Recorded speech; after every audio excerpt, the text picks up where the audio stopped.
Hello everyone, आप सभी लोगों का स्वागत है टीचिंग परीक्षा के आज के इस वीडियो में, जिसमें फ्रेंड्स हम लोग हमारा history, civics, geography, SST pedagogy के साथ में हम लोग हमारे सीटेट 2023 के लिए एनसीईआरटी बेस्ड क्वेश्चंस को सॉल्व करने वाले हैं।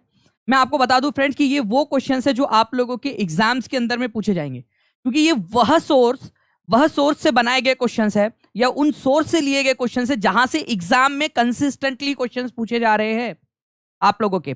मैं आपको अभी जो एग्जाम्स में क्वेश्चंस पूछे गए हैं, जो ऑनलाइन एग्जाम्स में क्वेश्चंस पूछे गए हैं, उनको भी आप लोगों को साथ साथ में करवाता चलूंगा। ठीक है, तो आप लोग जल्दी जल्दी से यहाँ पर में जुड़ते जाइए। जितने भी लोग यहाँ पर में जुड़ चुके हैं उन सभी लोगों का स्वागत है। सभी को आदाब, नमस्कार, सत श्री अकाल, ladies and gentleman, boys and girls. आप लोग इस सेशन को जहां जहां भी शेयर कर सकते हैं अपने दोस्तों के साथ में, टेलीग्राम, फेसबुक, व्हाट्सएप, इंस्टाग्राम, जहां जहां पर में भी शेयर कर सकते हैं। जल्दी जल्दी से इस सेशन को शेयर कर देंगे सभी के सभी लोग। और जितने भी लोगों ने इस सेशन को लाइक कर दिया उन सभी लोगों का धन्यवाद फ्रेंड्स। मैं जैसे कि देख पा रहा हूँ यहाँ पर में 500 प्लस लोग जो है यहाँ पर में अब तक इस सेशन को लाइक कर चुके हैं, तो आप सभी लोगों का बहुत बहुत धन्यवाद। ये 500 प्लस लाइक्स के लिए यही चीज है फ्रेंड जो मुझे मोटिवेशन देंगी इस सेशन को और ज्यादा अच्छे से और ज्यादा एनर्जी के साथ में लेने के लिए। तो आप सभी का बहुत बहुत शुक्रिया। जिन लोगों ने लाइक नहीं किया है जल्दी जल्दी से वो लोग भी जल्दी जल्दी से इस सेशन को लाइक कर देंगे फ्रेंड्स। ठीक है, चलिए तो स्टार्ट करते हैं हम लोग पहले क्वेश्चन के साथ में। पहला क्वेश्चन आप लोगों के स्क्रीन के ऊपर में ये रहा। सामान्य संपत्ति संसाधन का एक उदाहरण कौन सा है? कॉमन प्रॉपर्टी रिसोर्स का। हम लोगों ने देखा था फ्रेंड्स कि रिसोर्सेस को अलग अलग कैटेगरी में बांटा जा सकता है, अलग अलग कैटेगरी के अंदर में। जैसे कि कुछ रिसोर्सेस ऐसे होते हैं जो प्राइवेट होते हैं, प्राइवेट मतलब किसी एक व्यक्ति के है वो। ठीक है, कुछ रिसोर्सेस नेशनल रिसोर्स होते हैं, मतलब सरकारी संपत्ति होते हैं वो नेशनल रिसोर्सेस। कुछ इंटरनेशनल होते हैं और कुछ कॉमन प्रॉपर्टी रिसोर्स होते हैं जो समुदाय के होते हैं। ठीक है, सामान्य संपत्ति संसाधन केवीएस 2018 में इसके ऊपर में क्वेश्चन पूछा गया था, एनसीईआरटी से ही लिया गया था ये क्वेश्चन। उसके बाद में जो है फ्रेंड्स आपका ऑनलाइन शिफ्ट के अंदर में सीटेट में भी वही से क्वेश्चन बना के दिया उन्होंने। तो जो आप लोगों का कॉमन यूसेज के लिए जो होता है ना, सामान्य उपयोग के लिए, जो सभी समुदाय के उपयोग के लिए भूमि होती है आप लोगों की बेसिकली, उसको कहा जाता है। सेम क्वेश्चन केवीएस 2018 में पूछा गया इसी तरीके का क्वेश्चन, और आप लोगों का सीटेट की ऑनलाइन शिफ्ट के अंदर में भी क्वेश्चन पूछा गया। तो आप देख रहे हो कि ये क्वेश्चन आपके एग्जाम में कहां से आ रहे हैं, वहीं से जहां से मैं आप लोगों के लिए बाकी के क्वेश्चंस को बना रहा हूं। नेक्स्ट क्वेश्चन की तरफ में हम लोग आगे बढ़ते हैं फ्रेंड्स। उससे पहले मैं आपको बता दूं कि प्राइवेट लैंड और कम्युनिटी लैंड जो है दो प्रकार के लैंड रिसोर्स हो सकते हैं आप लोगों के ओनरशिप के आधार पर। अगर मान लीजिए कि कोई इंडिविजुअल उसको ओन करता है, मैं अकेला ओन करता हूं, तो वो प्राइवेट लैंड है। और कोई जमीन अगर समुदाय की है, जैसे कि मान लीजिए कि आप लोगों का बाजार, वो कम्युनिटी लैंड हो गया, कॉमन प्रॉपर्टी रिसोर्स हो गया, वो आपका कम्युनिटी की लैंड हो गई। ठीक है, कॉमन प्रॉपर्टी रिसोर्स हो गया। शमशान घाट, ठीक है, अकेला ऐसा तो है नहीं कि मैं अपने लिए जो है बना के रखूंगा मस्त पैकी कि भाई कोई नहीं आएगा यहाँ पर में, ये मेरा है। ठीक है, ऐसा तो होता नहीं। वो सामान्य कॉमन रिसोर्स, प्रॉपर्टी रिसोर्स होता है वो। कब्रिस्तान, ठीक है, स्कूल्स, ये सारी की सारी चीजें क्या है, कॉमन प्रॉपर्टी रिसोर्सेज की कैटेगरी के अंदर में आती है आप लोगों की। स्वामित्व के आधार पर भूमि को निजी इसमें बांट सकते हैं आप लोग ना फ्रेंड। इस क्वेश्चन का आंसर आप लोग कीजिए, बहुत ही बढ़िया क्वेश्चन है। मैं चाहूंगा कि इसका तो मैं पोल भी दे दूं आप लोगों को।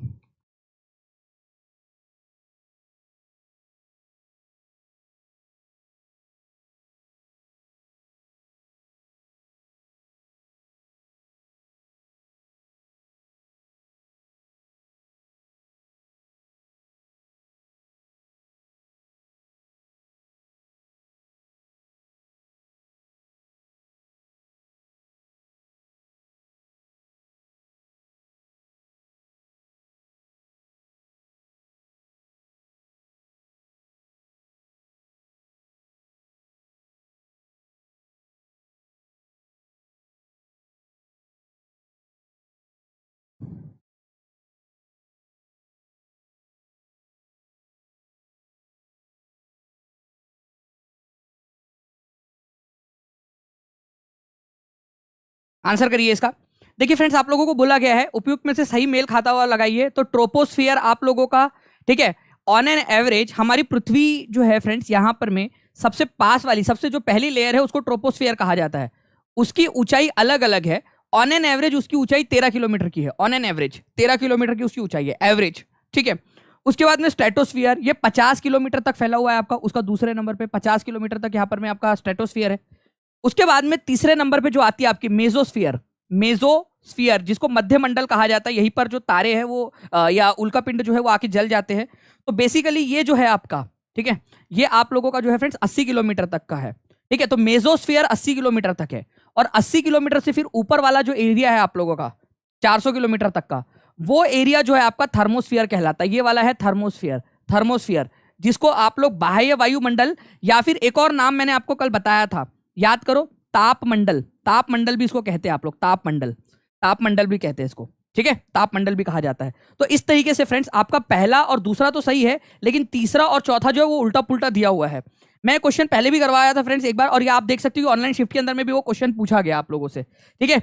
आप लोगों को याद होगा कि इस तरीके का एक क्वेश्चन मैंने पहले भी करवाया था, बहुत पहले, आप लोगों के सीटेट के एग्जाम के भी पहले, ठीक है, और उसी प्रकार से एक क्वेश्चन आप लोगों से पूछ लिया गया। तो भाई जो आप लोग पढ़ रहे हो, क्वेश्चन जो है आप लोगों का वहीं से आना है, ये याद रखना है आप लोगों ने। आपसे सही वाला पूछा था ना, तो सही वाला पूछा था तो 1 and 2 हो जाएगा। आप ये भी देख लेना कि क्या पूछ रहे हैं आप लोगों से, ठीक है, आप लोगों से सही पूछ रहे हैं या आप लोगों से गलत पूछ रहे हैं। 400 किलोमीटर के ऊपर में वाली लेयर कौन सी आपकी, उसके बाद वाली एक्सोस्फीयर है आप लोगों की, एक्सोस्फीयर। इसको बहिर्मंडल कहा जाता है हिंदी में, बहिर, ठीक है, बहिर, ठीक है, आप लोगों का बहिर्मंडल, ठीक है, बहिर्मंडल इसको आप लोग बोलते हो। लास्ट वाले को, एक्सोस्फीयर को, आप लोगों का एक्सोस्फीयर सबसे लास्ट में। फिर ये आप लोगों का करीब 1600 किलोमीटर से लेकर तो फ्रेंड्स कई कई जगह पे आप लोगों का उससे भी आगे तक फैला हुआ है, ठीक है, कई कई जगह के ऊपर में तो 10-10 हजार किलोमीटर तक वो फैला हुआ है आप लोगों का एक्सोस्फीयर, क्योंकि धीरे धीरे धीरे धीरे केवल हल्की गैसेस वहां पर में पाई जाती है। सर पीएस टेट के बाद जो मास्टर कैडर का एग्जाम होता है उसके लिए कोई कोर्स अवेलेबल है जो इससे रिलेटेड हो जाए? रीना चुंबर जी, अभी तो फिलहाल के अंदर में नहीं है, लेकिन काफ़ी सारे बच्चों की रिक्वेस्ट आ रही है, क्योंकि बहुत सारे बच्चों का पीएस टेट क्लियर हो गया हमारे से, क्योंकि वही सब आया जो मैंने आपको पढ़ाया था उसके अंदर में, तो काफ़ी सारे बच्चे रिक्वेस्ट कर रहे हैं, तो उसके ऊपर में सोचा जा रहा है। आप भी एक फॉर्म में डालूंगा, उस फॉर्म को फिल कर देना, देखते हैं कि कितने बच्चे वहाँ पर में इंटरेस्टेड है। तो क्योंकि उसमें पंजाब का भी रहेगा आप लोगों का, पंजाबी लैंग्वेज भी, तो इस वजह से उसके ऊपर में एक बड़ा फैसला लेना पड़ेगा। निम्नलिखित मदों में से कौन सी मद कैलिको के नाम से जानी गई पुर्तगाली भारत के लिए ले गई थी, ठीक है, इसका आंसर कीजिए आप लोग। पिछले क्वेश्चन का आंसर केवल 53% लोगों ने सही दिया था। नेक्स्ट टाइम से लेकिन होना चाहिए कि 90+% लोगों ने आंसर देना चाहिए नेक्स्ट टाइम जब भी अगर मैं पूछूं आप लोगों से। तो बताइए, कैलिको लेकर गए थे पुर्तगाली लोग भारत से, क्या था वो कैलिको? तो कैलिको जो है फ्रेंड्स एक्चुअल में ये एक सूती कपड़ा था, कॉटन टेक्सटाइल था आप लोगों का, जो पुर्तगाली लोग कलिकट से लेकर गए थे। यहाँ से जब आए थे ना वो Vasco D gamma, Calicut Kerala के तट से वो लेकर गए थे, जो कपड़ा वो लेकर गए थे उसको कैलिको उन्होंने कहा। बाद में धीरे धीरे क्या हुआ फ्रेंड्स कि हमारे पूरे भारत के कपड़े का नाम ही कैलिको पड़ गया। तो कलिकट से लेकर गए थे बेसिकली, तो कैलिको का जो कपड़ा है उसको कलिकट का जो कपड़ा है उसको कैलिको कहा जाता है। वैसे ही आपका ढाका का जो मलमल का कपड़ा पता है ना आप लोगों को, ठीक है, तेरे तन से फिसल ना जाए तेरा लाल दुपट्टा मलमल का एक गाना भी आया था। तो मलमल का कपड़ा होता है आप लोगों का, तो मसलिन, ठीक है, मलमल बहुत ही जो स्मूथ कपड़ा होता है आप लोगों का। ढाका का मलमल बहुत ही ज्यादा फेमस है। मसूलीपट्टनम का छिंट, छिंट जो है फ्रेंड्स मैं ऐसे याद कराता हूँ बच्चों को, ठीक है, छिंट कहाँ का कपड़ा है, छिंट, तो छिंट मछली है, मछली को बेहोश हो गई, मछली बेहोश पड़ी थी। हे राम, इतना सारा पढ़ा रहे सर, कैसे याद रखूंगी मैं, पढ़ पढ़ के बेहोश हो गई। फिर मैं गया उसके पास में, उसके ऊपर में छींटे डाले मछली के ऊपर में, उठ मछली उठ, और मछली तुरंत ऐसे हड़बड़ा के उठी। हाँ सर क्या हुआ? कैलिको कलिकट से है सर, ठीक है। तो मछली को जो है आप लोगों ने क्या किया, छींटे मार मार के उठाया आपने, मछलीपट्टनम से छींट मार मार के, मछली को छींट मार मार के उठाया, छींटे मार मार के, पानी के छींटे मार के। तो ऐसे याद रख लो आप लोग, छींट से याद हो जाएगा आप लोगों को, कलिकट से कैलिको, ठीक है। उसके बाद में जो है फ्रेंड्स आप लोगों को याद रखना है कि सुनहरी जरी, ठीक है, सुनहरी जरी, गोल्डन रॉड, सुनहरी जरी, ये वाली सुनहरी जरी दिख रही है आप लोगों को गर्ल्स वो तो पता ही है, बॉयज लोग तुम लोग देख लो भाई लोग, ठीक है। सुनहरी जरी ये कहाँ से मिलती है आप लोगों को? बुरहानपुर मध्य प्रदेश में, सूरत वडोदरा गुजरात के अंदर में। तो ये इलाके ऐसे हैं जहां पर में आपको गोल्डन रॉथ या सुनहरी जरी बहुत ज्यादा फेमस थी। ये क्वेश्चन बनता है एग्जाम के अंदर में, याद रखना आप लोग, ठीक है, बहुत ज्यादा इंपॉर्टेंट क्वेश्चन है आप लोगों का, मैं कभी भी आप लोगों से पूछूंगा इसमें, ठीक है। तो ढाका मलमल, छिंट जो है आपका मसूलीपट्टनम, और गोल्डन रॉथ जो है आपका सुनहरी जरी, बुरहानपुर, सूरत और वडोदरा, ठीक है। चलिए नेक्स्ट क्वेश्चन की तरफ में आगे बढ़ते हैं। किस राज्य सरकार ने सबसे पहले आईटी नीति की घोषणा की थी? इंपॉर्टेंट क्वेश्चन है, ठीक है, ज्योग्राफी की बुक में आप लोगों का दिया हुआ है, ये आप लोगों का ये वाला पॉइंट आपका इसीलिए इंपॉर्टेंट हो जाता है। किस राज्य ने पहले आईटी नीति की? आईटी का फुल फॉर्म क्या होता है ये भी पूछा जा सकता है आप लोगों से फ्रेंड्स। तो इंफॉर्मेशन टेक्नोलॉजी, इंफॉर्मेशन मीडिया, ये ठीक है, इंफॉर्मेशन टेक्नोलॉजी, ठीक है, टेक्नोलॉजी। तो इंफॉर्मेशन टेक्नोलॉजी के लिए नीति या उसके लिए जो है योजना बनाई थी, तो सबसे पहले कर्नाटक था फ्रेंड्स, ये याद रखना है। इसी वजह से आप देखोगे कि आज बेंगलुरु जो है वो आप लोगों का आईटी क्षेत्र के अंदर में बहुत ज्यादा आगे है इंफॉर्मेशन टेक्नोलॉजी के मामले में। तो आप लोगों का आंसर हो जाएगा ऑप्शन नंबर बी। ठीक है, 600 बच्चे यहाँ पर जुड़ चुके हैं और मैं जैसे मैं देख पा रहा हूँ फ्रेंड्स, आप लोगों का 600 से 651 लाइक्स भी आप लोगों ने कर दिए, तो आप सभी लोगों का बहुत बहुत शुक्रिया। ठीक है, तो आप लोग याद रखेंगे कब आई थी आईटी पॉलिसी, आप लोग लिखकर बताओ मेरे को, आप लोगों से चाहिए यहाँ पर, मैं चैट में लिख के, सभी लोग लाइव देख रहे ऑफलाइन देख रहे सभी के सभी लोग यहाँ पर जल्दी जल्दी से फ्रेंड्स एक बार लिख देंगे, सभी के सभी लोग लिख देंगे कब आई थी आईटी पॉलिसी, देखकर लिखो चाहे, ताकि अगर एग्जाम में क्वेश्चन आ जाए कि कब आई थी, कब लाया गया था कर्नाटक ने, तो आप लोग कर दो आंसर उसको। 1992 के अंदर में बेंगलुरु को भारत का सिलिकॉन वैली भी कहा जाता है, ये भी याद रखना है आप सभी लोगों ने। ठीक है, सिलिकॉन वैली बेंगलुरु को, ये याद रखेंगे। क्यों? क्योंकि फ्रेंड्स जैसे अमेरिका में सिलिकॉन वैली नाम की जगह है जहां पर में आईटी प्रोफेशनल बहुत ज्यादा जाते हैं, ठीक है, कैलिफोर्निया के अंदर में, यूएसए में, वैसे ही भारत के अंदर में जो है बेंगलुरु में जाते हैं। तो कंपैरिजन किया गया है, जैसे मान लीजिए कि अहमदाबाद को जो है वो मैनचेस्टर का नाम दिया गया, भारत का मैनचेस्टर, मैनचेस्टर शहर आपका इंग्लैंड में है, वैसे ही भारत का मैनचेस्टर आप लोगों ने अहमदाबाद को बोल दिया। तो उस तरीके से यहाँ पर में बेंगलुरु को सिलिकॉन वैली, भारत का सिलिकॉन वैली बोला गया है। और यहाँ पर में आपको मैनेजर्स वगैरह बहुत सारे मिल जाएंगे, ठीक है, स्किल्ड मैनेजर्स की वहाँ पर में भरमार है, क्योंकि वहाँ पर में बहुत सारे कॉलेजेस है, बहुत सारे लोग वहाँ रहना पसंद करते हैं बेंगलुरु के अंदर में। अभी कुछ दिन पहले जब मैं बेंगलुरु गया था, वहाँ पर मैंने देखा उसका मौसम बहुत प्यारा है वहाँ का। कोई गया है वहाँ पर में? बेंगलुरु बहुत प्यारा, सुनहरा सुनहरा, ज्यादातर समय तो बारिश का मौसम रहता है वहाँ पर में, ठीक है, ज्यादातर समय तो बहुत ही प्यारा सा मौसम बहुत प्यारा है, थोड़ा ऊंचाई के ऊपर में वो, इस वजह से मौसम बहुत प्यारा रहता है, बहुत ज्यादा गर्मी भी नहीं पड़ती। तो स्किल्ड मैनेजर्स वहां पर में या पढ़े लिखे लोग ज्यादा रहना पसंद करते हैं वहां पर में आप लोगों का। ठीक है, चलिए नाउ फ्रेंड्स एक और क्वेश्चन आप लोगों का, लेकिन इसका आंसर आप लोगों ने देख लिया, तो मैं थोड़ा सा आंसर को ही यहाँ पर मैं ट्विस्ट कर देता हूँ, जस्ट अ सेकेंड।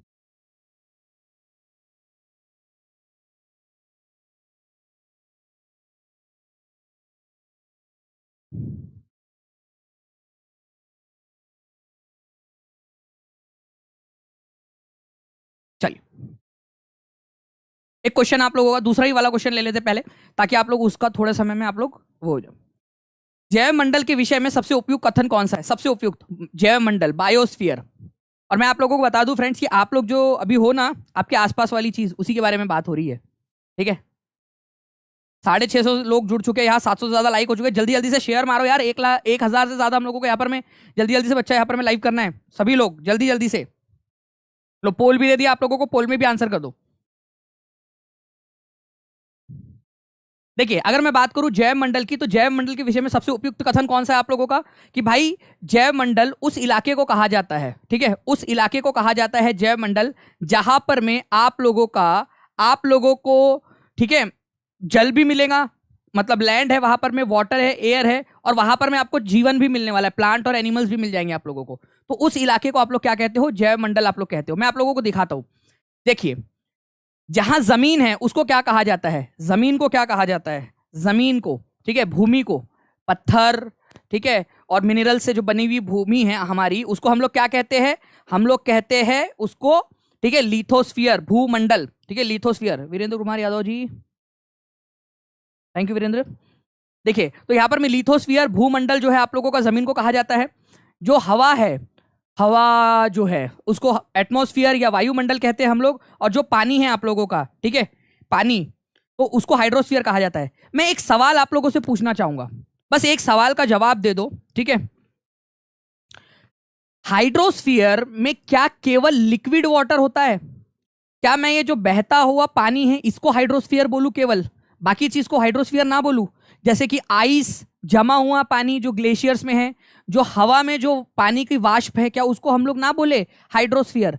तो भाई हाइड्रोस्फीयर मतलब हर वह पानी, ठीक है, हर वह वस्तु जो H2O है, चाहे वो लिक्विड फॉर्म में हो, चाहे वो आप लोगों का जमी हुई बर्फ के फॉर्म में हो, चाहे वो आपके भाप के रूप में हो, भाप के रूप में, या इसे हवा में पानी हो, आपका जहां जहां पानी है वो हाइड्रोस्फीयर है आपका। जब तीनों का संगम होता है, ठीक है, ये संगम तो प्यार का संगम है, जीवन का संगम है ये, लिथोस्फीयर, हाइड्रोस्फीयर और एटमॉस्फेयर जहां होता है, वहां पर में क्या होता है फ्रेंड? जीवन की उत्पत्ति होती है। जीवन की उत्पत्ति, वहां जीवन, पेड़ पौधे और जीवन होता है, वहां पर में प्राणी वगैरह होते हैं। ऐसे पूरे क्षेत्र को जहां लिथोस्फीयर, हाइड्रोस्फीयर और एटमॉस्फेयर होता है, और तीनों जगह, तीनों का संगम होता है और जीवन भी वहां पर में उत्पन्न हो जाता है, ऐसी जगह को बायोस्फीयर कहते हैं। तो biosphere is nothing but lithosphere, hydrosphere और एटमोस्फीयर का संगम है, और ऐसी जगह पे ही जीवन की संभावना उत्पन्न होती है, जीवन की संभावना उत्पन्न होती है। तो 88% लोगों ने सही आंसर दिया था फ्रेंड्स। आंसर आप लोगों का होगा लैंड, वाटर, एयर। ठीक है, लैंड मतलब लिथोस्फीयर, वाटर मतलब हाइड्रोस्फीयर, एयर मतलब एटमोस्फियर, और जहां पर में जीवन भी है तो बायोस्फीयर कहलाएगा वो आपका। ठीक है, चलिए इसी के ऊपर में बेस्ड एक क्वेश्चन आपसे पूछा गया था, व्हाट इज बायोस्फीयर रिप्रेजेंट्स। अब देखो ये क्वेश्चन ऑनलाइन शिफ्ट में पूछा गया आप लोगों से, ये ऑफलाइन का पेपर था आप लोगों का, कब का, ठीक है, कब पूछा गया था ये क्वेश्चन, 2012 में। ठीक है, ये ऑनलाइन शिफ्ट में क्वेश्चन पूछा गया आप लोगों का, ध्यान से देखिए आप लोग, ऑनलाइन शिफ्ट में क्वेश्चन पूछ लिया गया आप लोगों से।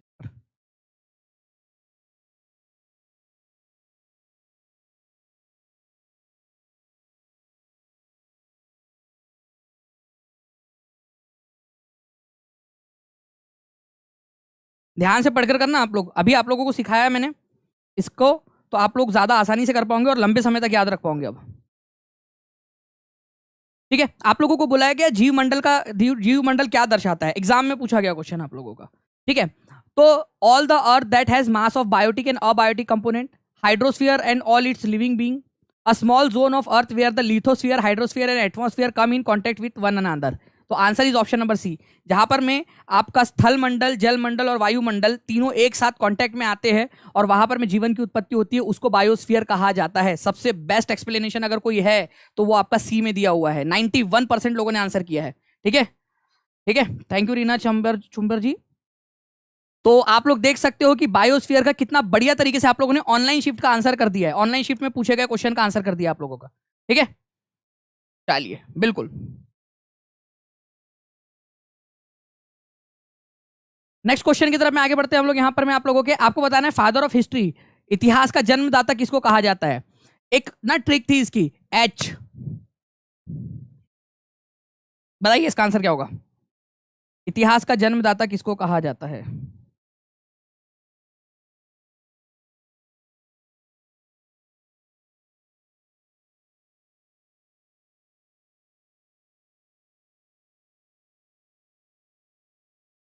बिल्कुल, वो पिछला वाला पोल जो है अभी तक बंद हुआ नहीं है, ठीक है, वो हो जाएगा, डोंट वरी, हो गया है।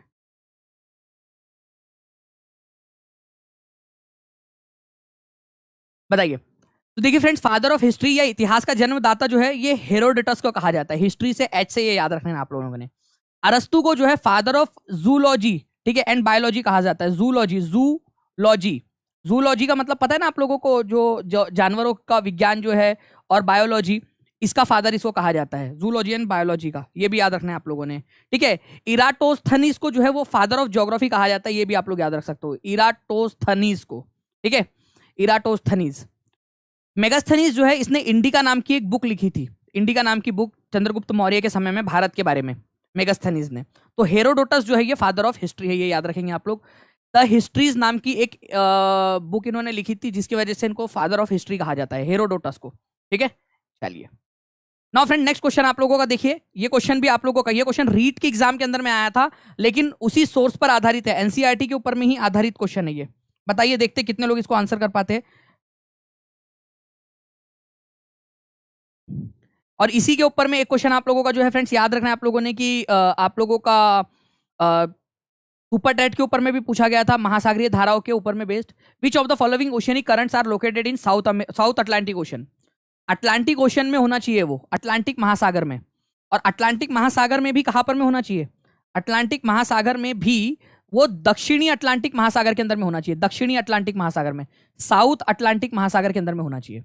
अटलांटिक महासागर कौन से शेप का है, कोई बता सकता है मुझे, अटलांटिक महासागर का शेप क्या है, एस शेप का है अटलांटिक महासागर। तो ऊपर वाला हिस्से को नॉर्थ अटलांटिक महासागर और नीचे वाले हिस्से को दक्षिणी अटलांटिक महासागर कहा जाता है। तो देखिए आपको बता दूं फ्रेंड्स कि ये जो ओयाशियो करंट है ये जापान के पास में है, तो अटलांटिक महासागर में तो होगा नहीं, ये प्रशांत महासागर में, पैसिफिक ओशन में। तो तीन तो आंसर हो नहीं सकता आप लोगों का, जहां जहां तीन दिया है उसको काट दो, ये तीन आंसर नहीं हो सकता। ओयाशियो और कुरोशियो याद करो, ओयाशियो जा रहा था, उधर से कुरोशियो आ रही थी, ठंडी धारा, ओयाशियो गर्म धारा है, दोनों में मेल जोल हुआ, कोहरा कोहरा छा गया, फिर मछलियों ने मतलब उसका फायदा उठा लिया। तो बेसिकली ओयाशियो जो है आप लोगों का ठीक है, मतलब फायदा नहीं उठाया था एक्चुअल में। उसका रियल रीजन ये है, नहीं तो समझोगे कि सर सच में ऐसा हुआ था क्या। अरे वो निमाया सा गुनगुना पानी बन जाता है, पानी गुनगुना हो जाता है, उस वजह से होता है वो कारण नहीं था। वो तो जस्ट आपको मजाक के लिए बोला, नहीं तो पता चले कि कुछ लोग सच में रियल रील ले ले और सच में आप जाके उसी को समझ ले। चलिए, ओयाशियो जो है नहीं हो गया आप लोगों का। ठीक है, बेंगुएला गल्फ स्ट्रीम जो है फ्रेंड्स, ये भी आपकी अटलांटिक महासागर में है, लेकिन उत्तर में है, उत्तरी अटलांटिक महासागर में, उत्तरी अटलांटिक महासागर के अंदर में, उत्तरी अटलांटिक महासागर में। तो ये भी कट हो गया आपका, जहां जहां 4 दिया था इसको भी काट दो, यहाँ भी 4 दिया था काट दो। ठीक है, ये तो कट ही गया। अच्छा, वो तो वैसे भी आंसर आ गया आपका 1 और 2, 4 जहां था वो काट दो। आपको मैप के थ्रू दिखाता हूं मैं। ये देखिए, ये है गल्फ स्ट्रीम, ये है आपका अटलांटिक महासागर, ये पूरा का पूरा यहाँ पर में, यहाँ अटलांटिक महासागर है। दिख रहा है आप लोगों को अटलांटिक महासागर ये? ठीक है, अटलांटिक महासागर। और दिखा देता हूँ आपको अच्छे से, और देखिए ये है अटलांटिक महासागर आप लोगों का, इधर में एस शेप है इसका। ये इक्वेटर है, इक्वेटर। ये ऊपर वाला जो भाग है इसको बोलते हैं नॉर्थ अटलांटिक महासागर, और नीचे वाले को बोलते हैं साउथ अटलांटिक महासागर, साउथ अटलांटिक महासागर। तो ये जो गल्फ स्ट्रीम है आप लोगों का, ठीक है, गल्फ स्ट्रीम,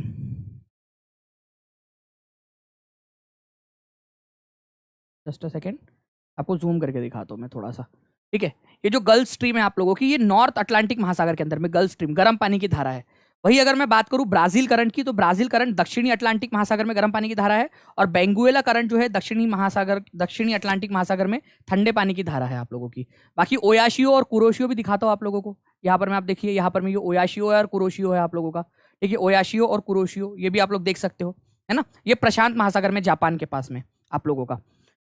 तो गल्फ स्ट्रीम आप लोग एलिमिनेट कर देते यहां से कि गल्फ स्ट्रीम जो है ये कहां पर में है। गल्फ स्ट्रीम आप लोगों की, गल्फ स्ट्रीम जो है उत्तरी अटलांटिक महासागर में। ये सुपर टेट के अंदर में भी पूछा जा सकता है, क्योंकि सुपर टेट के अंदर में पता है क्या पूछा गया था, बताओगे आप लोगों को? ये पूछा गया था अगुलहास करंट कहां पर में है। आप बता सकते हो अगुलहास करंट कहां पर में?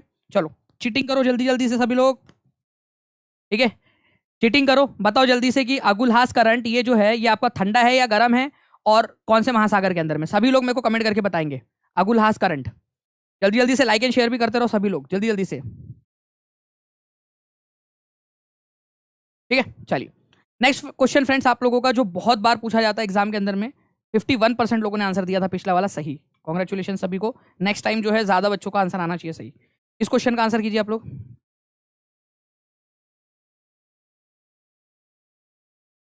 ठीक है, according to archaeologist during the palaeolithic period factory site were, factory sites कहा था। तो फैक्ट्री साइट, जब हम लोग पूरा पाषाण काल में थे, नंगू पुंगू घुमा करते थे, ठीक है, और पत्थर की गुफाओं में रहते थे, पत्थरों के औजार वगैरह बनाते थे, पत्थरों से जो है शिकार करके जानवरों को मारते थे फिर खाते थे। तो पूरा पाषाण काल में उद्योग स्थल किसको कहा गया है? उस समय काल के कुछ जगह ऐसी मिली है जिसको जो आर्कियोलॉजिस्ट है, पुरातत्वविद है, उन लोगों ने उसका नाम फैक्ट्री साइट या उद्योग स्थल रखा है।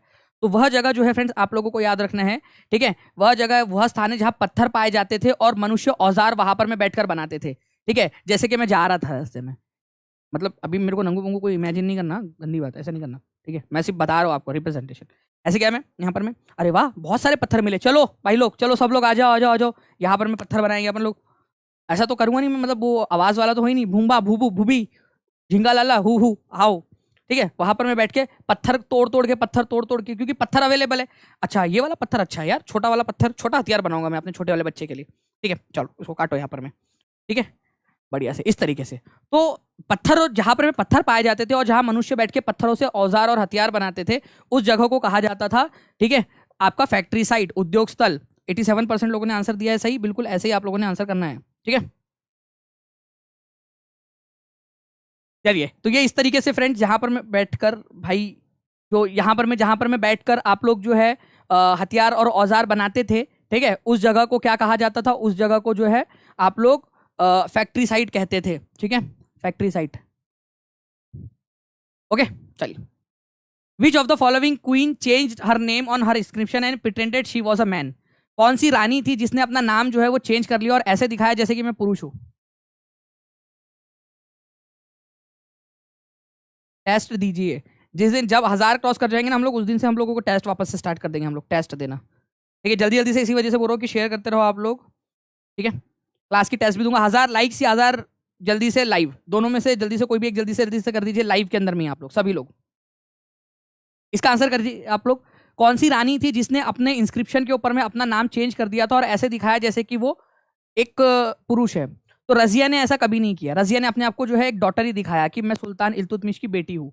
एक्चुअल में रुद्रमा देवी कौन से वंश की थी? वो कौन से वंश की रानी थी, ये बताएंगे आप लोग, कौन से वंश की थी? ठीक है, और वो इलाका कहाँ पर में है? तो काकटिया वंश की रानी थी वो। ठीक है, काकटिया, काकटिया, काकटिया, ये काकटिया वंश की रानी थी, ये याद रखना है आप लोगों ने। काकटिया वंश की रानी थी रुद्रमा देवी। और दूसरा वाला जो है फ्रेंड्स, आप लोगों ने ये याद रखना है, काकटिया वंश की रानी थी।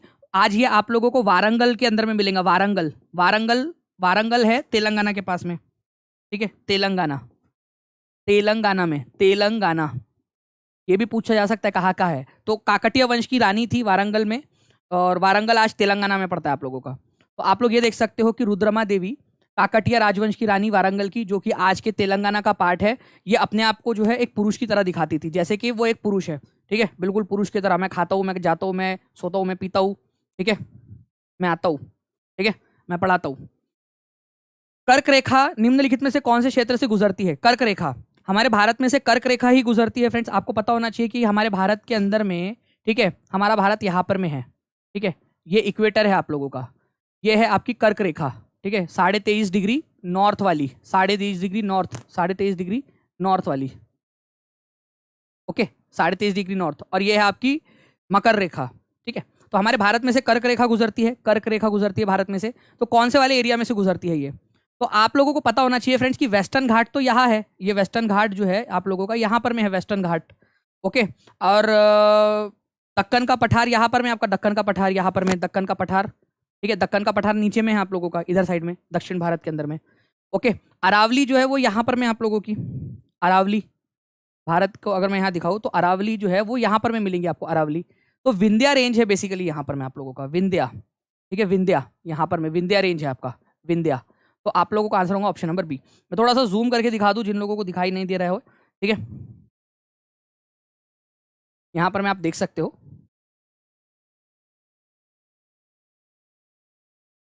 ठीक है, यहाँ पर मैं आप लोग देखो, ये है आपका पश्चिमी घाट।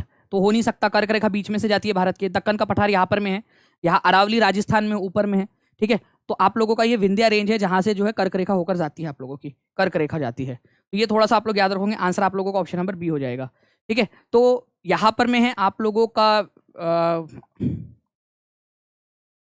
ठीक है, यहाँ पर में है आप लोगों का फ्रेंड्स बेसिकली अरावली पर्वत, अरावली पर्वत, यहाँ पर में है वेस्टर्न घाट, यहाँ पर में है दक्कन का पठार। ठीक है, और यहाँ पर में है विंध्या रेंज आपकी, तो विंध्या रेंज में से होकर जाती है। ठीक है, विंध्या के रेंज में से, यहाँ से आप लोगों की। ठीक है, ऐसे याद रखना है आप लोगों ने। इंपॉर्टेंट क्वेश्चन एग्जाम के अंदर में आपसे पूछा जा सकता है, और एक्चुअल क्वेश्चन है जो ऑनलाइन शिफ्ट में पूछा गया था। नेक्स्ट क्वेश्चन की तरफ में आगे बढ़ते हैं। आप लोगों को बताना है कि भाई फादर ऑफ ज्योग्राफी किसको कहा जाता है? ठीक है, फादर ऑफ ज्योग्राफी मैंने आप लोगों को स्टार्टिंग में ही बताया है।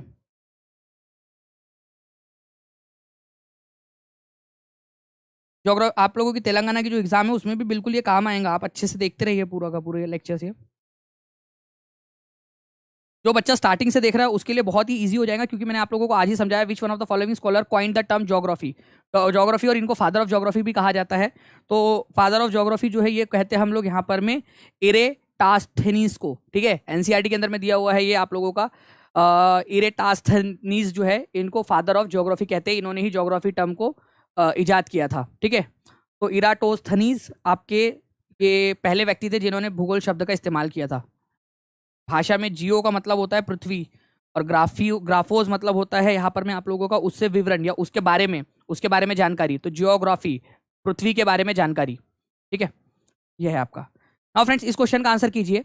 ये भी एनसीईआरटी बेस्ड क्वेश्चन है और ऑनलाइन शिफ्ट के अंदर में पूछा गया था। इंपॉर्टेंट क्वेश्चन, निम्नलिखित में से कौन सा नेता एक लोकप्रिय छवि, उनकी छवि जो कि एनसीईआरटी में भी छपी है और काफी सारे बार टीवी वगैरह के अंदर में भी दिखाया गया है, जिसमें उनको कृष्ण के सारथी के रूप में दिखाया गया है कि कृष्ण बैठे हुए हैं यहाँ पर में मस्त पैकी, और वो व्यक्ति जो है वो उनका यहाँ पर में वो रथ खींच रहा है।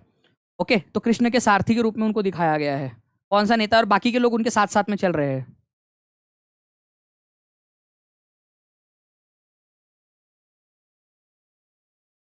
ये बाकी के नेता जो है साथ साथ में चल रहे हैं। तो गांधी जी, मोहनदास करमचंद गांधी जो है उनको दिखाया गया है यहाँ पर में कि भाई वो क्या कर रहे हैं, वो जो है वो कृष्ण के सारथी बने हुए हैं। ठीक है। आजादी के समय में इस फोटो का बहुत ज्यादा इस्तेमाल किया गया था। जनता से उपजी छवियों में से महात्मा गांधी को अक्सर एक दैवी शक्ति के रूप में दिखाया जाता रहा है। वो तस्वीर आप देख सकते हो, ये बहुत ही फेमस तस्वीर है, जिससे बताया गया है कि कैसे अंग्रेजों के खिलाफ युद्ध में जो आंदोलन था उसमें गांधी जी नेतृत्व कर रहे हैं। और सिर्फ वो स्वयं जो है वो कृष्ण जी के सारथी है।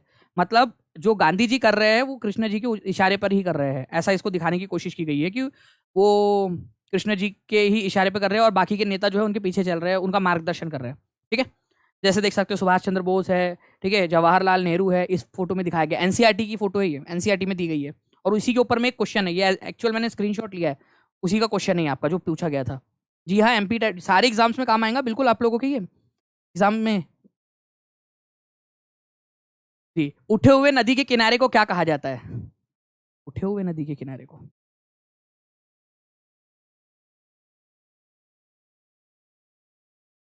उठे हुए नदी के किनारे को क्या कहा जाता है, ये बताइए आप लोग।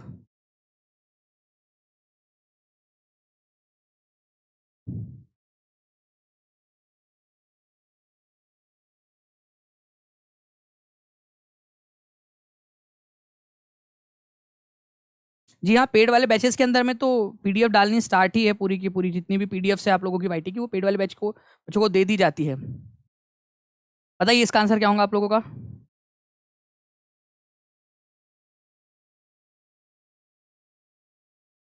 Thank you Pushpa ji. तो आप लोगों का जो है फ्रेंड, इसको लीवीज कहा जाता है, तटबंध कहा जाता है। ये नदी बह रही है, ठीक है, बहती हवा सी थी वो, बहती नदी सी थी वो। तो उसका जो तट होता है ना, अगर ये उठा हुआ नहीं होगा तो क्या होगा? पानी जो है वो इधर उधर चल जाएगा। पानी यहाँ से बह रहा था, यहाँ से उसको पानी, दूसरा पानी दिखा, वो उधर चला जाएगा, यहाँ पर में बह जाएगा वो। तटबंध तो उठा हुआ होता ही है भाई, उठा हुआ होता है कि नहीं तटबंध आप लोगों का? नहीं तो पानी बह नहीं जाएगा क्या? नदी में से थोड़ी रहेगा पानी वो फिर। ओके। तो नदी का जो उठा हुआ भाग होता है उसको आप लोग तटबंध कहते हो, ये याद रखना है आप लोगों ने। लीवीज उसको कहा जाता है इंग्लिश के अंदर में, लीवीज, तटबंध। ओके, 79% लोगों ने बिल्कुल सही आंसर दिया था। नेक्स्ट क्वेश्चन की तरफ में आगे बढ़ते हैं फ्रेंड्स आप लोगों के। ठीक है। तुकाराम किस राज्य के एक प्रसिद्ध जो है भक्ति संत थे? किस राज्य के थे वो? तुकाराम, संत तुकाराम। एग्जाम में पूछा गया क्वेश्चन। हम लोग भी आपके ही बच्चे हैं सर। मैं शिवानी अग्रिहारी जी डाल दिया है आपके ऊपर में, सारे के सारे डाल दिया है वहां पर में, आप वहां से जाकर उसका आनंद उठा सकते हो।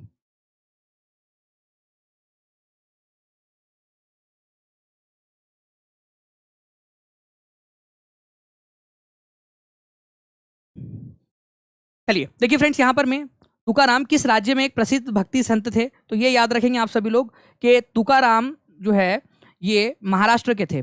इन्होंने क्या किया था, इन्होंने जो है भक्ति गीत लिखे हैं, भक्ति गीत लिखे इन्होंने, ठीक है, भक्ति में गीत लिखे हैं। उन भक्ति गीतों को क्या कहा जाता है? संत तुकाराम ने मराठी भाषा में जो गीत लिखे हैं, नेहा रानी ने बिल्कुल सही आंसर दिया है यहाँ पर में, ठीक है। ओके, नेहा रानी ने बिल्कुल सही आंसर दिया है, ठीक है। अभंग कहा जाता है उसको, अभंग, ठीक है। मराठी भाषा के गीत को अभंग कहा जाता है, अभंग, अभंग, ये याद रखेंगे आप लोग, अभंग। जैसे एक बहुत ही फेमस अभंग है, ठीक है, मराठी भाषा के अंदर में, विठ्ठल विठ्ठला विठ्ठला हरि ओम विठ्ठला, बहुत ही फेमस, मतलब बहुत फेमस, महाराष्ट्र में बहुत ज्यादा फेमस है। जितने भी बच्चे महाराष्ट्र से, उन लोगों को पता होगा कि महाराष्ट्र का फेमस, मतलब कई लोग तो वैसे ऐसे ही ऐसे ही नाचते रहते, मैंने तो कई लोगों को देखा हुआ, विठ्ठल विठ्ठल विठ्ठला बजा दो, ठीक है, एकदम मजा आ जाती है उन लोग, ठीक है। तो संत तुकाराम ने मराठी भाषा में अभंग लिखे, ये भी याद रखना है आप लोगों ने, महाराष्ट्र के संत है। निम्नलिखित में से रेशे को संसाधित करने के लिए जिनिंग मिल काम आती है? किस चीज के लिए जिनिंग मिल का इस्तेमाल किया जाता है? लाइक एंड शेयर करते रहेंगे फ्रेंड्स, 1000 हो जाएंगे तो हम लोग जो है टेस्ट भी स्टार्ट कर देंगे फिर कल से। सभी लोग लाइक एंड शेयर करते रहेंगे। 1000 बच्चे लाइव आने हैं, 865 हो चुके हैं यहाँ पर में, जल्दी जल्दी से। तो देखिए फ्रेंड्स, निम्नलिखित में से किस रेशे को संसाधित करने के लिए, कौन सा वाला फाइबर है जिसको आप प्रोसेसिंग करने के लिए जिनिंग मिल का इस्तेमाल करते हो? तो कॉटन मिल, कॉटन को, कपास जो होती है ना उसको करने के लिए।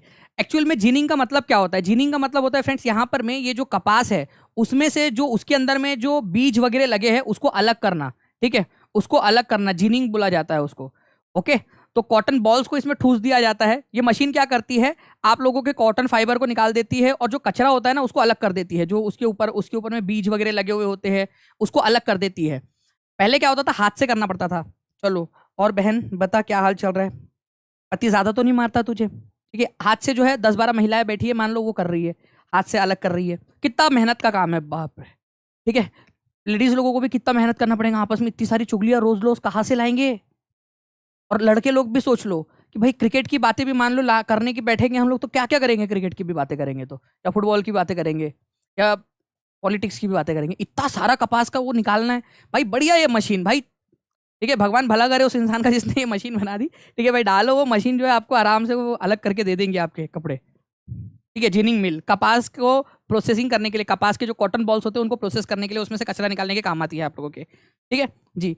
लोएस क्या होता है किसी ने पूछा है तो मैं वो भी बता देता हूँ, ठीक है, उनके इच्छा के अनुसार लोएस बता देता हूँ मैं यहाँ पर। मैं वो लोएस पूछ रहे, लोएस क्या होता है, लोएस, ठीक है, लोएस, लोएस क्या होता है किसी ने पूछा है यहाँ पर। मैं तो मैं आपको बता दूं कि जो रेत के कण होते हैं, रेत के कण, ठीक है, हवा के साथ में उड़कर बहुत दूर तक चले जाते हैं, बहुत दूर तक चले जाते हैं, बहुत दूर तक, और दूर तक उड़ के जाकर वो बड़े बड़े से टीले बनाते हैं। ठीक है, रेत के टीले जाकर जमा हो जाते हैं, रेत जमा हो जाती है, दूर जाकर जमा हो जाती है, रेगिस्तान से दूर उड़कर जाती है और जमा हो जाती है। तो ऐसे रेगिस्तान से दूर जो रेत जाकर जमा हो जाती है उसको लोएस कहा जाता है। सैंड, ठीक है, जो है आपकी जो डिपॉजिट हो चुकी है, डिपोजिशनल फीचर है लोएस आपका, जो दूर दराज के इलाके में जाकर रेत के कण उड़े, हवा चली और हवा के साथ में रेत भी उड़ उड़ के गई और दूर जाके जमा हो गई, और ऐसे बहुत सारा पूरा ढेर लग गया है रेत का। आप लोगों को ये ऐसे रेत के ढेर जो है चाइना में देखने के लिए मिलेंगे आप लोगों को। ठीक है, आपको रेत के कण जो दूर जाकर जमा हो जाते हैं उनको कहा जाता है लोएस। कहा गया भाई लोएस, अरे मेरा भाई लोएस कहाँ चला गया, गायब हो गया, चलो कोई बात नहीं, शर्मा गया वो। सैंड ड्यून्स इन्हीं को नहीं कहते हैं, सैंड ड्यून्स जो है वो रेगिस्तान में जो बनते हैं ना उनको कहा जाता है, छोटे छोटे से टीले रेगिस्तान के अंदर में होते हैं सैंड ड्यून्स। सैंड ड्यून्स और लोएस में फर्क है कि ड्यून्स जो होते हैं ना आप लोगों के वो रेगिस्तान में बनते हैं, और जो लोएस होता है वो रेगिस्तान से दूर कहीं जाके रेत जो है वो पड़ी है उसको कहा जाएगा लोएस। रेत के टीले आप लोगों को क्या लगे।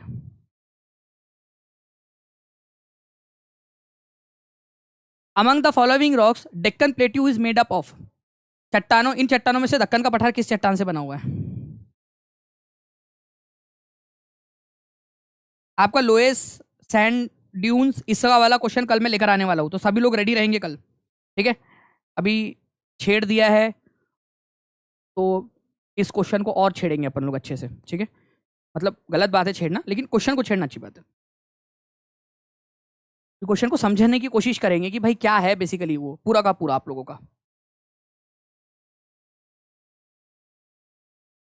जी, तो बेसाल्ट से बना हुआ है। आपको याद रखना है कि ये जो दक्कन का पठार है आप लोगों का ये वाला, ठीक है, ये यहाँ पर में जो पूरी मिट्टी है और ये जो चट्टानें पाई जाती है वो बेसिकली बेसाल्ट है। बेसाल्ट टाइप की जो चट्टान है वो है आपकी बेसाल्ट। आपको बता दूं बेसाल्ट जो है एक इग्नियस रॉक है आपकी, इग्नियस, इग्नियस, इग्नियस या आग्नेय चट्टानें हैं। जो प्राइमरी चट्टान होती है ना, जो सबसे पहले बनती है आग्नेय चट्टान, ज्वालामुखी के फटने के कारण या जमीन में से जो लावा निकलता है उसके कारण। तो कभी तो भी लाखों साल पहले यहाँ पर में जमीन के फटने के कारण पूरा लावा इधर साइड में फैल गया होगा, उसी के कारण ये दक्कन का पठार बना है, और बेसाल्ट वहां पर में पूरा फैला हुआ है, बेसाल्ट। ठीक है, तो इग्नियस रॉक है, बाहर आकर जमा है ये रॉक, इसी वजह से इसको जो है आप लोग जो है बहिर्भेदी आग्नेय चट्टानें, ठीक है, या एक्सट्रिंसिक इग्नियस रॉक कहते हो आप लोग, एक्सट्रिंसिक, एक्सट्रिंसिक इग्नियस रॉक। ठीक है, एक्सट्रिंसिक बहिर्भेदी, क्योंकि बाहर आकर जमा है ना ये जमीन के ऊपर में आकर। अगर मान लो जमीन के अंदर ही दब गया होता, वो आया ही नहीं होता ऊपर, और भाई बेसाल्ट क्या हालचाल, मैं तो बहुत नीचे हूँ जमीन के एकदम, ठीक है, बहुत अंदर में ही जम गया, मैं बाहर ही नहीं आ पाया, तो वो है ग्रेनाइट, जो अंदर में ही जम गया था, अंदर में जो लावा बेचारा बाहर आ ही नहीं पाया और जमीन के नीचे में ही दम गया है। ठीक है, और वहीं पे ठंडा होकर चट्टान बन गया, तो उसको जो है आप लोग बोलोगे अंतर्भेदी आग्नेय चट्टानें। ठीक है, इंट्रूसिव इग्नियस रॉक उसको कहा जाता है। तो ग्रेनाइट इंट्रूसिव इग्नियस रॉक का एग्जांपल है, बेसाल्ट जो है एक्सट्रूसिव इग्नियस रॉक का एग्जांपल है। ये भी आप लोगों से पूछूंगा मैं, ठीक है, कि भाई क्या है आप लोगों का, कैसे जो है किसको एक्सट्रूसिव बोला जाता है और किसको इंट्रूसिव बोला जाता है। ग्रेनाइट, ठीक है, रात हो गई उसके लिए पूरा अंधेरा अंधेरा ही है, उसको कुछ दिखाई नहीं दे रहा, माँ मुझे कुछ दिखाई नहीं दे रहा, माँ वो किसने किया था, वो ऋतिक रोशन ने किया था ना, तो ग्रेनाइट नाइट हो गई उसके लिए, और वो अंदर में ही दबा हुआ है, उसको कुछ नहीं दिख रहा, तो ग्रेनाइट अंतर्भेदी आग्नेय चट्टानें आप लोगों की, अंतर्भेदी इंट्रूसिव इग्नियस रॉक है आपका। बाकी सैंडस्टोन जो है आपका, ये आपका अवसादी चट्टान है, अवसादी, सेडिमेंट्री रॉक, और स्लेट जो है आप लोगों का ये याद रखना है आप लोगों ने फ्रेंड्स, मेटामॉर्फिक रॉक है, मेटामॉर्फिक कायांतरित चट्टान। तो ये दक्कन का पठार जो है आप लोगों का एक्सट्रूसिव इग्नियस रॉक है, बहिर्वेदी आग्नेय चट्टान है। और इसके अंदर में जो दबा हुआ होगा वो क्या होगा, ग्रेनाइट। ग्रेनाइट इंट्रूसिव है, ठीक है, ग्रेनाइट एक्सटेंसिव नहीं है, इंट्रूसिव है मधु गुप्ता जी, इंट्रूसिव अंदर में जम गया, अंतर्भेदी बोल सकते हैं उसको, ठीक है। नेक्स्ट क्वेश्चन की तरफ में आगे बढ़ते हैं। कंदारिया महादेव मंदिर का निर्माण किसने करवाया था? ऑनलाइन शिफ्ट में पूछा गया क्वेश्चन आप लोगों का। जल्दी जल्दी से लाइक एंड शेयर करते रहेंगे सभी लोग।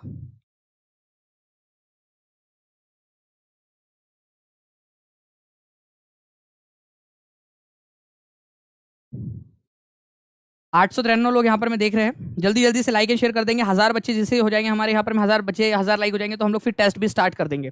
सभी लोग लाइव आया करो यहाँ पर में। 5 बजे रोज क्लास होती है। दानिश शेख जो टेलीग्राम ग्रुप है आपका, DANISH, ठीक है, DANISHSHEIKH, ठीक है, उसके ऊपर में आप लोगों को मिल जाएगा, टेलीग्राम ग्रुप है, उसके ऊपर में नोटिफिकेशन आप लोगों को डाल देते हैं। तो कंदारिया महादेव टेम्पल कहाँ पर में है, कौन से स्टेट में है, ये बताएंगे आप लोग, ठीक है। ये राजा थे धंगदेव। कौन से वंश के राजा थे ये आप बताइए, कौन से वंश के राजा थे, क्योंकि ये भी इंपॉर्टेंट है। देखते हैं कितने लोग आंसर कर पाते हैं। राजा धंगदेव जो है फ्रेंड्स, ये आपको बताना है कौन से वंश के थे। तो कंदारिया महादेव टेम्पल, महादेव शिव जी को समर्पित है। ये मध्य प्रदेश में है, खजुराहो के अंदर में, मध्य प्रदेश में खजुराहो का जो मंदिर है ना, खजुराहो के जो ग्रुप ऑफ टेम्पल से वहां पर में है। ये है चंदेला वंश के थे, चंदेला, चंदेला, चंदेला वंश के राजा थे, चंदेल या चंदेला राजवंश के राजा थे, ठीक है, जिन्होंने मध्य प्रदेश और उत्तर प्रदेश के दक्षिणी इलाके के अंदर में राज किया था। वो वंश चंदेल राजवंश के राजा थे वो, ठीक है। तो आंसर आप लोगों का ऑप्शन नंबर बी होगा। तो चंदेला वंश के जो राजा थे धंगदेव, उन्होंने 999 के अंदर में, ठीक है, एक शिव टेम्पल बनाया था, कंदारिया महादेव टेम्पल, ठीक है। चलिए नाउ फ्रेंड्स, अपने भाई मिर्जा कामरान की महत्वाकांक्षाओं के कारण वह अफगान प्रतियोगी के खिलाफ कमजोर हो गया। हम किस शासक की बात कर रहे हैं? ऑनलाइन शिफ्ट के अंदर में क्वेश्चन पूछा गया। ये मिर्जा कामरान किसका भाई था? ठीक है, वो बोलते हैं ना घर का वेदी लंका ढाए, तो वैसा वाला काम है यहाँ पर में वो, ठीक है, कि उसी का भाई था, ठीक है, मिर्जा कामरान। उसकी महत्वाकांक्षा थी खुद बादशाह बनने की, ठीक है, उसकी महत्वाकांक्षा थी अफगान लोगों की मदद कर देता था, वो अपने ही भाई के खिलाफ विद्रोह कर देता था, जिसके कारण ये शासक कमजोर हो गया और अफगान लोगों से हारा, ठीक है।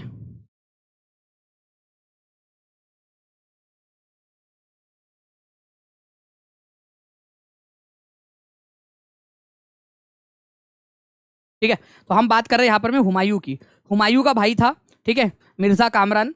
और अफगान शासक जो थे जैसे कि शेर शाह सूरी, शेर शाह सूरी, ठीक है, शेर शाह सूरी, उसके खिलाफ बार बार हारा हुमायूं। और हुमायूं को जो है भारत छोड़ के भागना भी पड़ा था एक समय में, मिर्जा कामरान के कारण ही, क्योंकि मिर्जा कामरान जो है नाक में दम करके रख दिया था, एकदम नाक में दम करके रख दिया।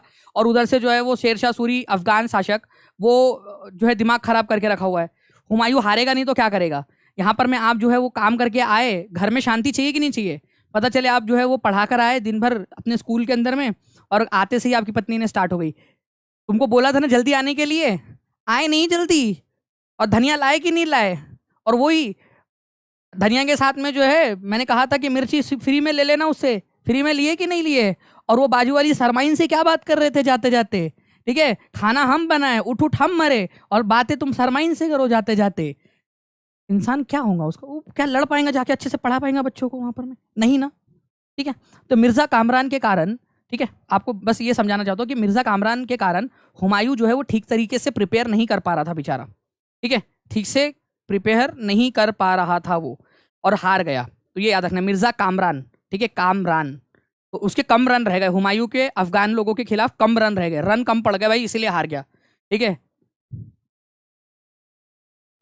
चलिए, जब चंद्रमा पर जाते हैं तो अंतरिक्ष यात्रियों को हवा से भरे विशेष सुरक्षात्मक स्पेस सूट क्यों पहनने पड़ते हैं?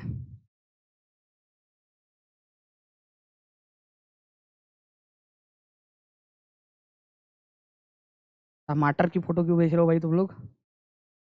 टमाटर बहुत महंगे हो गए, चैट में भी मत भेजो। चलिए,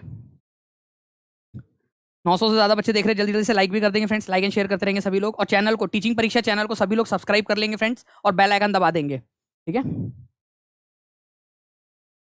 चलिए, तो जब चंद्रमा पर हम जाते हैं तो चंद्रमा पर अंतरिक्ष यात्रियों को विशेष रूप से सुरक्षात्मक ऐसा हवा से भरा हुआ बैग दिया जाता है चंद्रमा वगैरह पे जब हम जाते हैं, क्योंकि वहां पर में हवा नहीं है, एयर नहीं है वहां पर में चंद्रमा पे।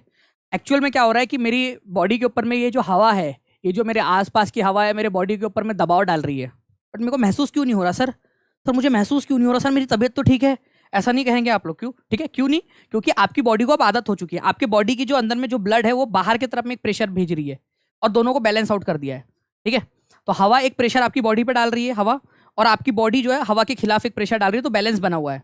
लेकिन आप जैसे ही मून पर जाओगे तो हवा तो है नहीं जो प्रेशर डालेंगे आप पे, लेकिन जो आपके अंदर की ब्लड की धमनियां हैं, जो आप लोगों की जो वेसल्स है, ब्लड वेसल्स है, वो तो अपना प्रेशर बाहर की तरफ में डालेंगी ही। अब बाहर की तरफ से कोई प्रेशर नहीं आ रहा और बाहर की तरफ से अंदर में कोई प्रेशर नहीं आ रहा, लेकिन अंदर की तरफ से बाहर की तरफ प्रेशर आ रहा है, तो फट के बाहर आएगा खून आपका, तो आपकी धमनियां फट जाएंगी। ठीक है, काउंटर प्रेशर जो है वो लगाने के लिए सूट पहनना जाता है, ये सबसे बड़ा एक रीजन है आप लोगों का। दूसरा जो है फ्रेंड्स, ये सूट पहनने का एक और कारण ये भी है कि वहां पर में जो टेम्परेचर में वेरिएशन होता है उससे बचने के लिए भी किया जाता है। लेकिन मेन कारण जो है, आप बिना स्पेस सूट के नहीं जा सकते, आपकी ब्लड की धमनियां फट जाएंगी। ओके, इसके कारण होता है बिकॉज, ठीक है, आपकी हाई बिकॉज जो है फ्रेंड्स, वहां पर में चंद्रमा के ऊपर में हवा ना होने के कारण, ठीक है, चंद्रमा पर हवा नहीं है, मेन कारण ये है उसका, ये आप लोगों को याद रखना है। मेन कारण क्या था, मेन चीज क्या है? ठीक है, तो केवल 51% लोगों ने आंसर दिया है, 51% लोगों ने। आपका एनसीईआरटी के अंदर में दिया हुआ है ये वाला पॉइंट, इसीलिए याद रखेंगे आप लोग, डायरेक्ट एनसीईआरटी में से लिया हुआ क्वेश्चन है वो, तो प्लीज इसको थोड़ा सा याद रखिए आप सभी लोग। ठीक है, बाकी जो है फ्रेंड्स, हम लोग यहाँ पर में हमारे नेक्स्ट लेक्चर के अंदर में हम लोग मिलेंगे। उससे पहले मैं आप लोगों को बता दूं, यहाँ पर अगर आप टीचिंग परीक्षा के साथ में जुड़ना चाहते हो तो टीचिंग परीक्षा ऐप को डाउनलोड कर लीजिए प्ले स्टोर से। आप लोग दानिश शेख टेलीग्राम ग्रुप के ऊपर में जुड़ सकते हो, DANISHSHEIKH। चैनल को सब्सक्राइब जरूर कर लेना, ताकि आप लोगों को फ्यूचर वीडियोस के नोटिफिकेशंस भी मिलते रहे, जो इंपॉर्टेंट वाले वीडियोस है, मिस नहीं होना चाहिए आप लोगों से कुछ भी। उसके बाद में जो है फ्रेंड्स, आपको बता दूं कि आप लोग अगर टीचिंग परीक्षा के साथ में जुड़कर पढ़ाई करना चाहते हो तो 7611 101 इस नंबर पे, या 9697888444 इस नंबर के ऊपर में कॉल या व्हाट्सएप कर सकते हो। आप लोग कॉल कर दो या फिर व्हाट्सएप कर दो, आप लोगों का काम हो जाएगा। ठीक है, चलिए, बाकी मिलते हैं हम लोग हमारे नेक्स्ट लेक्चर के अंदर में। तब तक आप लोग अच्छे से पढ़ते रहिए, आगे बढ़ते रहिए। ठीक है सर, ये सूट की चीज मैं इसके बारे में भी आपको जो है वो करवा दूंगा अभी, क्योंकि क्या है, मेरे ख्याल से आई थिंक 3 मिनट बचे हैं लास्ट के आपके ना। ठीक है, चलिए हम लोग मिलते हैं हमारे नेक्स्ट लेक्चर में। तब तक के लिए thank you very much friends, take care and bye, God bless you all, thank you, bye.